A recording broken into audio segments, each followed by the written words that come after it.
Olá, turma, tudo bem? Vamos aqui hoje para mais uma videoaula, tá certo? E o tema da nossa aula de hoje será o quê? A Revolução Socialista na Rússia, ok? Vimos na aula anterior sobre a Primeira Guerra Mundial que a Rússia não ficou até o final da guerra, ela saiu antes da guerra se findar, antes da guerra acabar, por conta da revolução na qual ela passou, que derrubou o czar, né? Que era o imperador, o governante russo. Vamos estudar hoje um pouquinho sobre esse tema, compartilhar aqui a tela com vocês, só um instante, né? Vamos lá. Turma, antes de nós estudarmos a revolução em si, nós precisamos entender primeiro o que é socialismo. Tá? O que significa o socialismo? Nós vivemos numa sociedade atualmente onde existe a posse sobre a propriedade privada, sobre os meios de produção, sociedade essa que visa o lucro, tá? E sociedade na qual, onde eu não posso dizer que todo mundo que trabalha tem acesso aos meios de produção, ok? Eu não posso dizer isso. Tem pessoas que morrem de trabalhar, trabalham o dia todo, mas não tem, só o que eles ganham só dá para o básico, certo? Isso acaba gerando desigualdade social. No pós-revolução industrial, um cara chamado Karl Marx, ele vai analisar essa sociedade pós-revolução industrial e aí ele vai produzir algumas obras, o Capital, o Manifesto Comunista, e ele vai defender, então, a necessidade de implantação de um Estado socialista. Né? Esse não foi ele que criou esse termo, o termo socialismo já existia. O que vai mudar é a análise que ele faz da sociedade, né? E como ele fundamenta para poder se chegar nela. Tá? A gente vai já falar sobre isso. Mas vamos entender primeiro o que é o socialismo. O socialismo se caracteriza pelo quê? É a administração e a propriedade pública ou coletiva dos meios de produção e a distribuição de bens, assim como uma sociedade caracterizada pela igualdade de oportunidades e meios para todos os indivíduos, com o método igualitário de compensação. Como assim, Ricardo? Não entendi. Vai entender agora. Na sociedade socialista, as grandes empresas elas passam para o controle do Estado, o governo. O governo vai controlar as grandes empresas, ele vai ser o dono, né? As empresas serão públicas. Como esse Estado ele é um Estado proletariado e não um Estado burguês, é um Estado formado por trabalhadores, por representantes da classe trabalhadora, ele não visa o lucro, ele não visa a exploração. Então, acaba-se que os funcionários dessas empresas são bem remunerados e que os lucros obtidos com a empresa voltam para a sociedade, como educação pública de qualidade para todos, hospital público de qualidade para todos, lazer gratuito para todos, e os produtos têm um custo menor, porque não se visa o lucro. Então, o trabalhador, desde que se trabalhe, ele vai ter acesso aos meios de produção, tá? Visando assim chegar a uma sociedade o mais igualitária possível. No socialismo, não existe distinção por status de trabalho. Por exemplo, no capitalismo, um médico ele ganha mais do que um gari.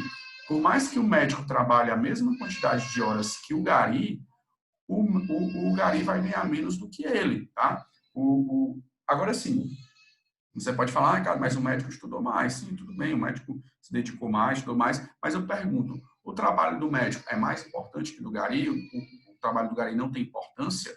Né? Se ele resolver deixar de fazer a coleta de lixo, a limpeza das ruas, não vai se proliferar doenças, isso não vai prejudicar. Então, assim, no socialismo, o trabalhador é valorizado pelo seu trabalho, entendeu?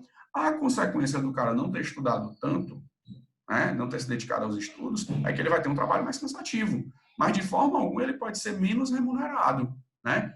Por quê? Porque isso vai gerar desigualdade. O trabalho dele é tão importante quanto. E se eu remunero pouco, ele não teria acesso aos meios de produção. Então, na sociedade socialista, eu não vou olhar para ti, vou olhar o médico, o garigo. Ambos vão ter acesso às mesmas coisas. Né?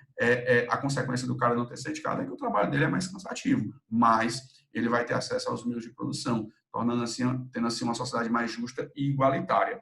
Segundo Karl Marx, isso só seria possível com um Estado formado pelo proletariado. Né? Atualmente não temos um Estado burguês. É só você olhar quem são os nossos políticos. A grande maioria são grandes empresários. Daí que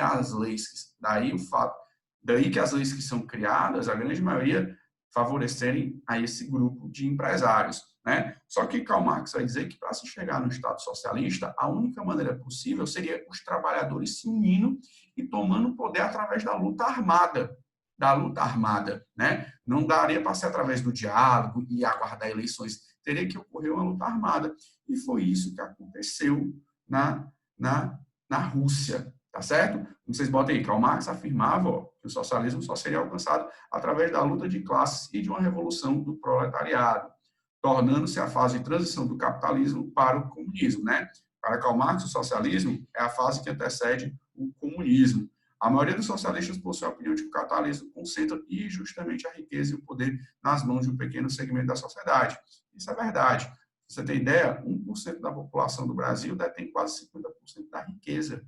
É uma sociedade extremamente desigual, tá certo? Vamos aqui avançar. Esse é o Karl Marx, né, o barbudo aí. Tá?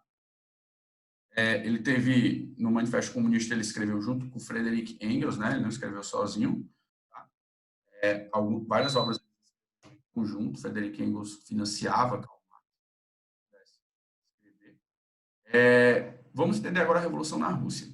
A Rússia, pessoal, é um país gigantesco, imenso, imenso, imenso. E ela era governada por um czar, né? O czar é uma espécie de imperador russo, com poderes, inclusive, absolutistas, né? Ele era um representante de Deus na Terra, ele tinha um grande poder. A Rússia, naquele período, era um país predominantemente agrário, já tinha saído do feudalismo, apesar de que os camponeses dependiam muito dos proprietários de terra. Era um país predominantemente agrário e com um baixo nível de industrialização, não era muito industrializado. Tá? O que vai acontecer? A situação da maior parte da população russa era uma situação bem difícil, né? Uma situação paupérrima, onde faltavam itens básicos. A Rússia, devido à sua posição geográfica, boa parte do seu território, durante boa parte do ano, enfrenta um frio muito grande. Então, as pessoas passavam frio, passavam fome, tinham necessidades, né, básicas que não eram atendidas. Isso foi trazendo uma insatisfação muito grande e as ideias do socialismo, do comunismo, foram adentrando o país. O que aconteceu? Em 1905, nós vamos ter o início da Revolução, né? Existiam dois grandes grupos na Rússia, os bolcheviques e os mencheviques. Os bolcheviques representavam os trabalhadores e os mencheviques representavam a burguesia. Ambos queriam a limitação do poder do czar e queriam a criação de um parlamento, né? A chamada Duma, na qual essa Duma criaria uma constituição e o imperador teria que obedecê-la, como era o exemplo, o caso da Inglaterra. A Inglaterra tem rei, mas o rei segue a Constituição. E aí, ambos queriam isso. Posteriormente, a Rússia vai desenvolvendo uma guerra, a guerra com o Japão, que vai durar de 1904 a 1905. Essa guerra foi extremamente desvantajosa para a Rússia. Por quê? Porque a Rússia ela não tinha, né, capital, exército, recursos para poder ganhar essa guerra. E aí, o que acontece? Os soldados chegavam, inclusive, a passar fome lá no campo de batalha. Houve um dia que a população foi para a frente do Palácio de São Petersburgo protestar. Mulheres, crianças foram protestar, pedindo comida, alimento, né, melhores recursos para seus maridos que estavam na guerra, para a população que estava ali também longe. E o czar mandou atirar nas pessoas que estavam ali, né? Isso é conhecido como Domingo Sangrento. Isso acabou desencadeando, então, uma série de fatos que levaram, posteriormente, à queda do czar russo. Imediatamente, bolcheviques e mencheviques criaram a Duma, né? Criaram uma Constituição e obrigaram o czar a seguir esta Constituição, né? A Rússia, então, vira uma monarquia constitucional. Só que os demais países da Europa não viam com bons olhos o que estava acontecendo na Rússia. Por quê? Porque eles temiam que isso também pudesse acontecer nos seus países, né? Que a população resolvesse tomar o poder, que as ideias do socialismo se propagassem, né? De fragilizar o poder dos reis. E eles resolveram apoiar, então, o czar da Rússia, ajudando a retomar seu poder. Os bolcheviques, então, descobrem o que acontece e, em 1917, a família do czar é presa e morta pelos revolucionários bolcheviques. Os bolcheviques, então, tentam implementar um Estado socialista na Rússia. Os mencheviques não aceitavam, eles queriam um Estado burguês, né? Ambos tinham um objetivo em comum, derrubar o czar. Porém, depois, ambos divergiram. Um queria a formação de um Estado burguês, com leis trabalhistas, o outro queria um Estado socialista, né? Formado por trabalhadores. E aí eles vão entrar em conflito. É o chamado Exército Vermelho dos bolcheviques, e o exército branco dos mencheviques. Exército dos mencheviques que foi apoiado, inclusive, por outros países da Europa que viam com maus olhos a Revolução Russa. Os soviéticos, então, que eram espécies de grupos de trabalhadores, né, começaram a crescer e aumentar sua influência e espalhar as ideias dos bolcheviques. E, rapidamente, os bolcheviques passaram a ter um grande apoio da população. O principal líder dos bolcheviques era Lenin, e com o lema paz, pão e terra e todo o poder aos soviéticos, os bolcheviques conseguiram vencer o conflito contra os mencheviques. Né? Paz por quê? Porque a Rússia estava envolvida na Primeira Guerra Mundial, então ele prometeu tirar a Rússia da Primeira Guerra Mundial. Pão por quê? Porque a sociedade passava fome, os trabalhadores tinham fome. E terra porque eles precisavam a maioria dos camponeses não tinha terra para praticar agricultura. Então, com isso, com essas simples palavras, paz, pão e terra, ele atenderia às necessidades da população naquele período. E assim, tem-se início o socialismo na Rússia. Em 1921, alguns pequenos países próximos à Rússia são anexados e surge então a União Soviética, né, em 1921. A União das Repúblicas Socialistas Soviéticas, sobre a administração de um único partido, tá? O Partido Socialista o Partido Comunista Russo, sob a administração de Lenin, é administrada então a União Soviética. O que acontece? Muita gente acha que no socialismo tudo pertence ao Estado. Não é assim.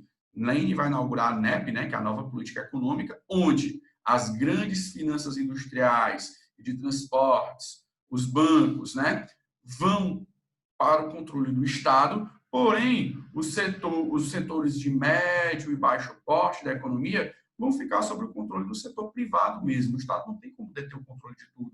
Ele apenas vai regular, né, o funcionamento dessas pequenas e médias empresas. Vai ser feita a reforma agrária com a distribuição de terra, na qual os camponeses vão ter que entregar parte da colheita do governo e vender o excedente. Tá? Com a morte de Lenin, houve uma disputa no poder, o principal sucessor deveria ser Trotsky. Só que Stalin, que era um burocrata, né, que tinha grande influência, acaba assumindo o poder e acaba transformando a União Soviética num regime totalitário. Totalitário que é? O regime totalitário é um regime onde você tem o poder concentrado nas mãos de poucos. Né? Acaba-se que o sonho de uma União Soviética socialista vai por água abaixo. A União Soviética vira uma ditadura, realmente, na qual um pequeno grupo, né, vai ter amplos poderes e opositores serão perseguidos, qualquer pessoa que questionar-se vai ser perseguida, né, vão ser mandados para campos de trabalho, né, na Sibéria. Então, assim, foi uma verdadeira ditadura. Mas, no início do governo Lenin, foi o mais próximo que se chegou de um Estado socialista. Na prática, pessoal, nunca existiu um país socialista de fato, não, tá? O mais próximo que se chegou foi a fase inicial da União Soviética durante o período que Lenin governava, tá certo? Aqui são imagens, ó, pintura que representa o Domingo Sangrento, aquele que eu falei para vocês. Aqui é Lenin discursando para a multidão, né? Prometendo paz, pão e terra. Aqui são as imagens. Lenin, ao lado da bandeira da União Soviética, já falei o martelo, que representa o trabalhador da fábrica, e a foice, o trabalhador do campo, a união deles, trabalhadores do mundo univos, né? Aqui nós temos Trotsky, que era o sucessor ideal, mas ele acabou sendo exilado quando Stalin assumiu o poder e depois foi assassinado no México. Esse bigodudo aí é o Stalin, tá? Que governou a União Soviética com mão de ferro. Foi um verdadeiro ditador, né? E passou longe do verdadeiro ideal socialista, tá? Pessoal, não podemos negar que durante o período da União Soviética no início, né, houve um crescimento muito grande. A União Soviética se desenvolveu bastante, né?